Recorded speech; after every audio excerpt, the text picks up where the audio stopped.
तो दोस्तों, शोभा देहाती ब्लॉग में आप सभी फ्रेंड का स्वागत है, अभिनंदन करती हूँ, वंदन करती हूँ।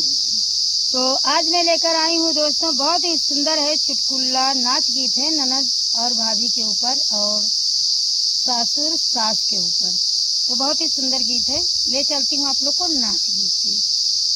मांगई मांगन कुछ आज हो मोरी लहुरी ना नदिया, मांगई मांगन कुछ आज हो मोरी लहुरी ना नदिया, मांगई मांगन कुछ आज हो मोरी लहुरी ना नदिया।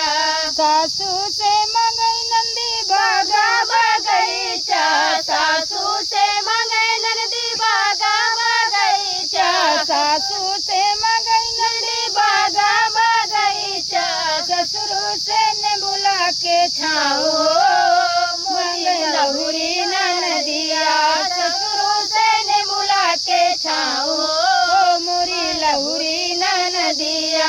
मांगई मांगन कुछ आज हो मोरी लहुरी ना नदिया, मांगई मांगन कुछ आज हो मोरी लहुरी ना नदिया।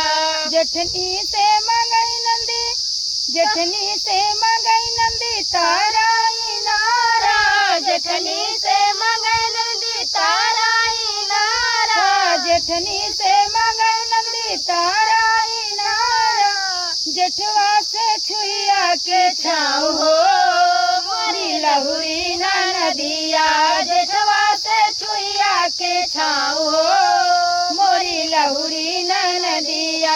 मांगई मांगन कुछ आज हो मोरी लहुरी ना नदिया, मांगई मांगन कुछ आज हो मोरी लहुरी ना नदिया। देवरा से मंगई नंदी, देवरन से मंगई नंदी महला दू महला, देवरन से मंगई नंदी महला दू महला, देवरन से मंगई नंदी महला दू महला, देवरा से खिड़की के छाँव हो मोरी लहुरी ना नदिया, देवरा से खिड़की के छाँव हो मोरी लहुरी ना नदिया, देवरा से खिड़की के छाँव हो मोरी लहुरी ना नदिया। मांगई मांगन कुछ आज हो मोरी लहुरी ना नदिया, मांगई मांगन कुछ आज हो मोरी लहुरी ना नदिया।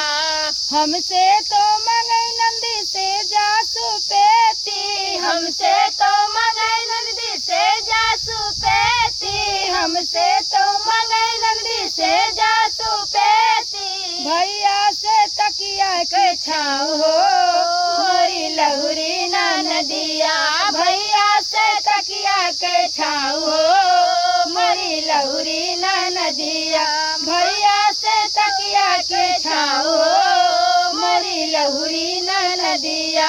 मांगई मांगन कुछ आज हो मोरी लहुरी ना नदिया, मांगई मांगन कुछ आज हो मोरी लहुरी ना नदिया। तो दोस्तों, चुटकुला नाच गीत कैसा लगा आप लोग कमेंट में जरूर बताना, अपना प्यार आशीर्वाद देना नहीं भूलिएगा दोस्तों। मिलेंगे नेक्स्ट वीडियो